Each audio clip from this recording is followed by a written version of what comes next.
बढ़ रही उपेंद्र कुशवाहा की ताकत, टूटने लगा जदयू का कुनबा। जदयू के 18 नेता राष्ट्रीय लोकतांत्रिक जनता दल में शामिल। उपेंद्र कुशवाहा ने नीतीश कुमार पर बोला करारा हमला। कहा जीरो टॉलरेंस की बात करने वाले खुद भ्रष्टाचारियों के साथ खड़े हैं। पूर्व सांसद मीना सिंह भी उन्हीं कारणों से पार्टी छोड़ी जिसकी वजह से मैंने छोड़ी। बिहार में सियासत में उठापटक का दौर जारी है। उपेंद्र कुशवाहा ने जेडीयू के 18 नेताओं को अपनी नई नवेली पार्टी राष्ट्रीय लोक जनता दल में शामिल करके स्पष्ट कर दिया है कि आने वाले समय में वह मुख्यमंत्री नीतीश कुमार की मुश्किलें बढ़ाने वाले हैं। जदयू छोड़कर राष्ट्रीय लोक जनता दल में शामिल होने वाले नेताओं में जिले के किसान प्रकोष्ठ के पूर्व जिला अध्यक्ष सतीश शर्मा, किसान प्रकोष्ठ के ही पूर्व प्रदेश उपाध्यक्ष राजकिशोर सिंह, शिक्षा प्रकोष्ठ के पूर्व अध्यक्ष शशिकांत, पूर्व प्रदेश महासचिव डॉक्टर संजय कुमार व महेश शर्मा प्रमुख हैं।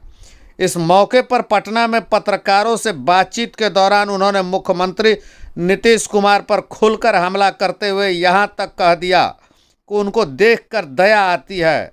कहाँ वह भ्रष्टाचार पर जीरो टॉलरेंस की बात करते थे और कहाँ अब भ्रष्टाचारियों की गोद में जाकर खुद बैठ गए हैं। पूर्व सांसद मीना सिंह द्वारा जदयू छोड़ने का जिक्र करते हुए उन्होंने कहा कि वह उन्हीं कारणों से पार्टी छोड़ी जिन कारणों से मैंने छोड़ा था। शुरू में नई पार्टी के निर्माण को लेकर मैं हिचक भी रहा था, लेकिन लगता है अब मेरा फैसला बिल्कुल सही है। उपेंद्र कुशवाहा की विरासत बचाओ नमन यात्रा के दूसरे चरण की शुरुआत 15 मार्च से मुख्यमंत्री नीतीश कुमार के गृह जिला नालंदा से हो रही है। यह 20 मार्च को अरवल के कुर्था जाकर समाप्त होगी। यह देखना रोचक होगा कि नालंदा में उपेंद्र कुशवाहा का कैसे स्वागत होता है और इस यात्रा में कितने लोग उनके साथ जुड़ते हैं। महागठबंधन में जिस तरह की स्थिति पैदा हुई है, हमने जनता दल यूनाइटेड में रहते हुए जिन बातों की चर्चा लगातार की, पार्टी धीरे धीरे कमजोर हो रही है, समाप्त हो रही है। हमारी बात पर नहीं ध्यान दिया गया। अंत में हमने अपना रास्ता लिया और उस वक्त हम बोलते थे कि जो कुछ भी हम बोल रहे हैं, कर रहे हैं, अकेले इस राय के हम ही नहीं है, बहुत सारे लोग जेडीयू में हैं। हमने उस वक्त कहा था और अब वह बात भी धीरे धीरे प्रमाणित होने लगी है। जेडीयू से निकलने के बाद, मेरे निकलने के बाद, हमारे साथ जो लोग भी आए उनके बाद श्रीमती मीना सिंह जी जो पार्टी की बड़ी नेत्री थी, उन्होंने भी वहां से अलग होने का डिसीजन लिया और जो बात हमने कही थी हूबहू वही कारण उन्होंने भी बताया। अभी देख रहे हैं आपके सामने शंभुनाथ सिन्हा जी पार्टी के आज के नहीं, समता पार्टी के दिनों के साथी, जनता दल यूनाइटेड में बाद में आए तो पुराने साथी हैं। पार्टी जब समता पार्टी के समय संघर्ष के रास्ते पे हम लोग चलते थे, उस समय इनकी बड़ी भूमिका रही है। तो आज इन्होंने हमारी पार्टी में शामिल होने का फैसला लिया और कल पार्टी जनता दल यूनाइटेड से अलग होने के क्या कारण है, इनकी ओर से भी तमाम वही बातें कही गई जो बात हम कह रहे थे। हम जिला जिला में जहां जा रहे हैं वहां भी बड़ी संख्या में लोग हमारे साथ, हमारी पार्टी के साथ आ रहे हैं, लोग सदस्यता ले रहे हैं।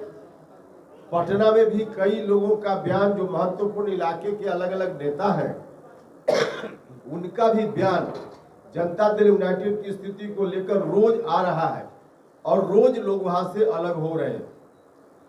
कुल मिलाजुलाकर पार्टी अब बिल्कुल मरणासन स्थिति में पहुंच गई है। जनता दल यूनाइटेड को इस स्थिति में पहुंचाने के लिए जिम्मेवार, हम बार बार कहते रहे कि 2-4 लोग हैं, जिन 2-4 लोगों के कारण पार्टी जनता दल यूनाइटेड आज इस स्थिति में पहुंच गई। और पार्टी से ज्यादा मेरे लिए तो चिंता का विषय है, पार्टी तो मैंने छोड़ दी और पार्टी का जो भी हो उससे मुझको कोई लेना देना नहीं है, लेकिन नीतीश कुमार जी का, उनका चेहरा, उनकी छवि जिस रूप में कभी हुआ करती थी, आज कहां पहुंच गए नीतीश जी। उनके चेहरा को देखकर अंदर से दया का भाव आता है।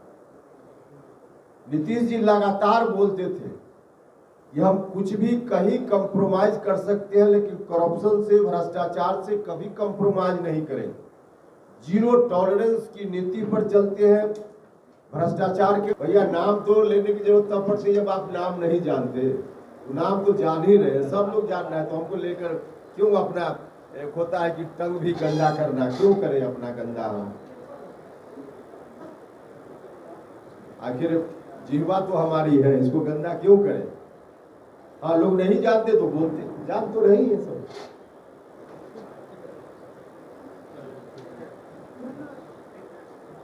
आरजेडी कह रही है कि बीजेपी जानबूझकर जो है केंद्रीय एजेंसी का दुरुपयोग कर रही है, परेशान कर रही है, हम लोग परेशान होने वाले नहीं है। यही बात तो हम बोल रहे हैं। महागठबंधन के नेता नीतीश जी हैं, तो नीतीश जी को यही बात बोलना चाहिए ना, तो नीतीश जी क्यों नहीं बोल रहे हैं यह बात? अब नीतीश जी नहीं बोल रहे हैं तो उनके अंदर ही दो तरह की बात आ रही है।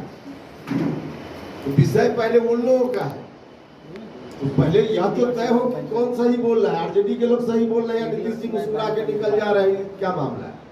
वही बात नीतीश जी को लगे तो साफ साफ नीतीश जी बोले। पर आरोप है कि उन्होंने प्रवासी मजदूरों के साथ मारपीट की थी। यहाँ महागठबंधन की सरकार है जो कि साफ तौर पर कह रही है कि वहाँ अफवाहबाजी ज्यादा हुई थी और काम नहीं हुआ था, कुछ उस तरह के झगड़े नहीं हुए थे। किस तरह से देखते हैं? देखिए, बिहार की सरकार पता नहीं है इससे बचना क्यों चाह रही। बिहार का कोई एक भी व्यक्ति अगर कहीं गलत तरीके से परेशान होता है, उसको प्रताड़ित किया जाता है, दुर्व्यवहार उसके साथ होता है, एक व्यक्ति के साथ भी, तो उसकी जवाबदेही राज्य सरकार के ऊपर बनती है कि राज्य की सरकार इसको गंभीरता से ले। ठीक है, जितने लोगों के बारे में खबर आ रही है, हो सकता है उसमें कुछ अफवाह भी हो। आजकल सोशल मीडिया के समय में अफवाह भी कुछ आती है, ऐसा नहीं हम कहते कि नहीं होगा, लेकिन जितना ही है जो खबर आ रही है 4 लोग को अरेस्ट किया गया या कुछ भी, तो बिहार की सरकार उस रूप में स्वीकार क्यों नहीं करती? और या कोई पहली बार हो रहा है क्या? वहां उसके पहले असम में कभी, महाराष्ट्र में कभी, दिल्ली में कभी, अलग अलग जगह पे बिहार के लोगों के साथ तो इस तरह की घटनाएं होती ही रहती है। तो इन तमाम चीजों को समग्रता में देखना चाहिए राज्य की सरकार को, न कि कुछ बात अपने बचाव में कहकर। अब बिहार के लोग कब तक पीटे जाते रहेंगे, मारे जाते रहेंगे दूसरे राज्यों में? ये किसकी जवाबदेही है? राज्य की सरकार को देखना चाहिए कि नहीं देखना चाहिए? और सिर्फ इतना ही नहीं देखना चाहिए, इस समस्या का निदान तो लॉ एंड ऑर्डर के हिसाब से तत्काल देखने की जरूरत है, तभी निदान होगा। लेकिन साथ साथ बिहार के लोग बिहार से बाहर जाते हैं इतनी बड़ी संख्या में, और वह भी मजदूरी करने के लिए। इस पर आखिर कब तक, इस समस्या से कब बिहार के लोगों को निजात मिलेगी? यह भी राज्य सरकार की जवाबदेही है, देखना चाहिए लोगों को, लेकिन लोग पल्ला झाड़ लेते हैं। जब से उपेंद्र कुशवाहा जदयू से निकले हैं, तब महागठबंधन में मुख्यमंत्री नीतीश कुमार की भूमिका को टारगेट कर रहे हैं। भले ही नीतीश कुमार समेत जदयू के पहली पंक्ति के नेता उपेंद्र कुशवाहा की बातों को खारिज करते दिख रहे हैं, लेकिन जिस तरह से दिन प्रतिदिन उनके समर्थकों की संख्या में इजाफा हो रहा है, उससे साफ पता चल रहा है कि आने वाले समय में वह नीतीश कुमार सहित जदयू को बड़ा नुकसान पहुंचा सकते हैं। पटना से खुल्लम खुल्ला खबर के लिए आलोक नंदन शर्मा की रिपोर्ट।